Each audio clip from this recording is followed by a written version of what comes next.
Hi, I'm Marty. This is EMP Disaster Plan, and today we're talking about types of EMPs, what you need to know, and why you care.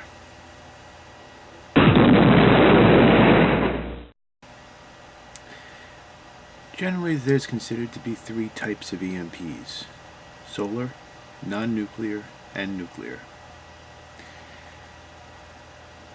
When it comes to non-nuclear, this is considered to be a tactical weapon. It's an electrical device designed to create a EMP field over a relatively small region, possibly up to 1 kilometer, designed to take out a power station, office complex, military complex, something along those lines. The solar EMP is created when a solar flare, more accurately a CME or a coronal mass ejection, is released from the sun.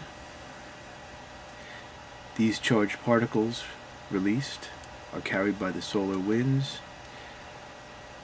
across the vastness of space until it hits the Earth. Those charged particles interact with the magnetosphere surrounding the Earth, creating the EMP, which, if large enough, can encompass the entire Earth. Now, the solar EMP creates what's known as an E3 EMP. An E3 type EMP is basically a slow-moving pulse of electrical energy traveling down from the atmosphere to the Earth's surface. When I say slow-moving, typically this can go on for several minutes. These are very long wavelength pulses, which are only capable of coupling with long electric lines. Typically this is what's thought of to take out the power grid in general. It couples with electric lines greater than several meters. A nuclear EMP is similar but very, very different. A nuclear EMP happens when a nuclear device is detonated high above the Earth's surface, anywhere from 30 to 400 kilometers. The higher it is, the bigger the blast radius.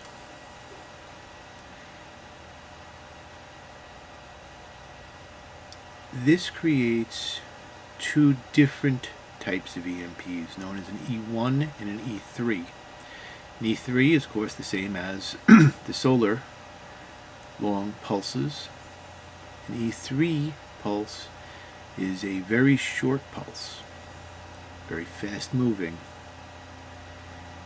This type of pulse is what's generally considered to be the worst case scenario. This is the one that is capable of taking out things like your car, cell phones perhaps, electronic devices, as well as coupling with the electric grid, similarly to the E3 pulse. However, that's the very basic story when it comes to nuclear in particular. So from here we're going to delve a little deeper into what a nuclear device is, how it works, and why you care about the difference, because the difference can be drastic in terms of the type of EMP and the destructiveness.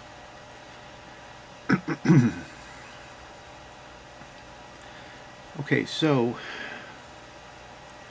early nuclear weapons were of the type known as fission weapons.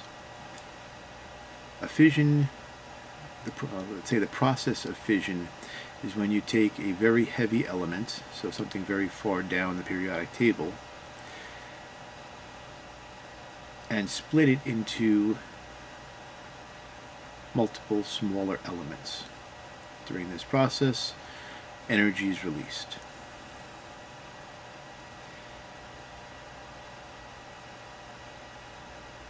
If the element is capable of releasing neutrons, or a neutron, during this fission process, then you can initiate what's known as a chain reaction. This is when the fission process is started, extra neutrons are released, which couple into other elements, causing them to fission. This chain reaction is what causes the large explosions in early weapons, such as Hiroshima and Nagasaki. Now, the weapon that was used over Nagasaki, known as Fat Man, was a plutonium-type fission weapon. In premise, this type of weapon is still used today in modern weapons. However, it's known as a primary, or a starter, if you will, to initiate the second stage of thermonuclear weapons, the modern weapons. The primary is exploded first. This compresses the fusionable material, usually lithium deuteride. That process then initiates the thermonuclear reaction of fusion, which gives you a much bigger explosion. Now, the reason you care about this is these two types of explosions, the fission and the fusion process, create entirely different EMPs. The fission process creates an E1, the short wavelength, highly destructive, very fast-moving EMP. The fusion process creates largely E3, or the solar type EMP.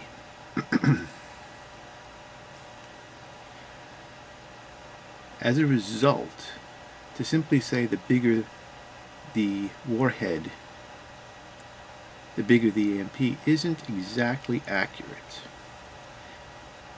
Technically speaking, a very large, let's call something ridiculous, a 15 megaton, would create a very large E3 pulse, but very minimal E1.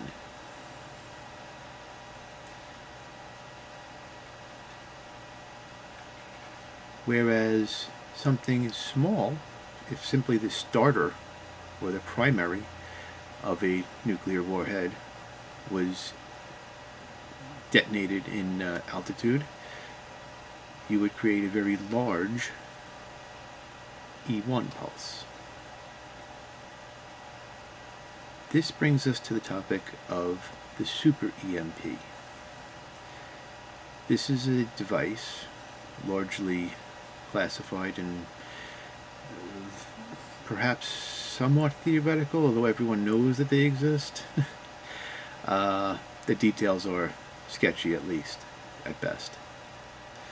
A super EMP weapon is actually a very low yield weapon. These devices are designed to maximize the gamma ray output. During the fission process, gamma rays are released. These devices are designed specifically to yield the largest amount of gamma rays and hence the largest E1 pulse.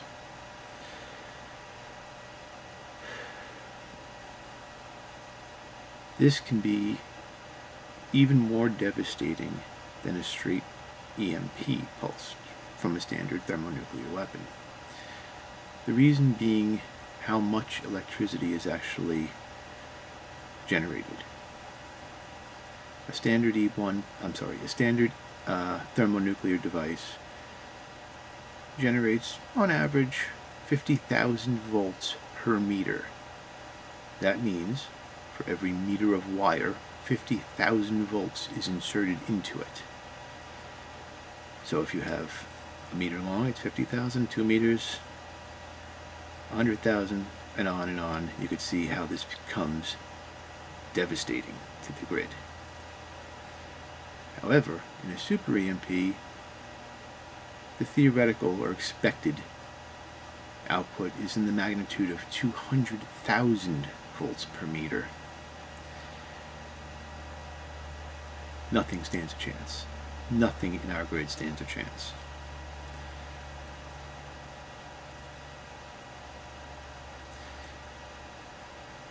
Now, the reason you need to know this, when the lights go out, and in either case the lights go out, but when the lights go out, you need to know why, and you need to know the signs. So, by this I mean, the lights go out, and it's solar, your phone will still work, the car will still work.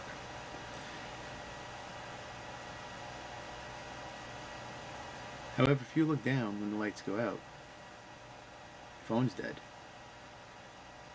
your car's dead. You need to know that that is an attack. And more likely than not the only one that's coming.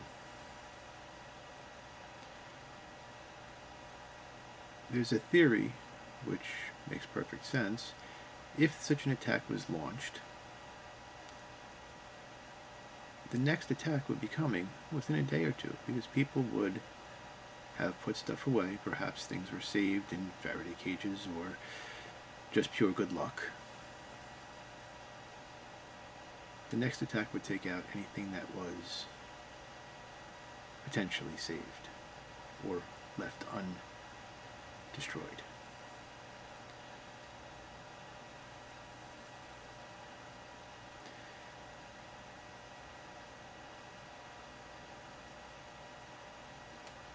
An EMP attack is an existential threat, meaning it is a threat which will destroy society, destroy your way of life. It will destroy 9 out of 10 people's lives. They will die. Not my words, Congressional Commission's words. You need to be prepared for such an event. You need to be prepared on a personal level, an emotional level. You need to have the supplies, you need to have the knowledge, you need to know what to do, when to do it, and how to do it. If, as an example, you happen to be driving down the road and your and everyone else's car suddenly dies, everyone's going to be in shock. No one's going to know what's going on. You need to take that time when people are confused and not panicking yet, not hysterical. You need to take that time, grab the bag out of your car, put your shoes on, being your walking shoes, and use that time to get home as quickly as possible. That being just an example.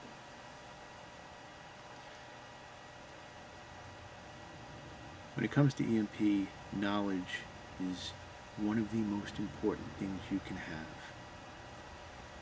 It may very well save your life. Thank you, and I ask that you please subscribe to this channel to stay up to date with all of the information I'm trying to disseminate.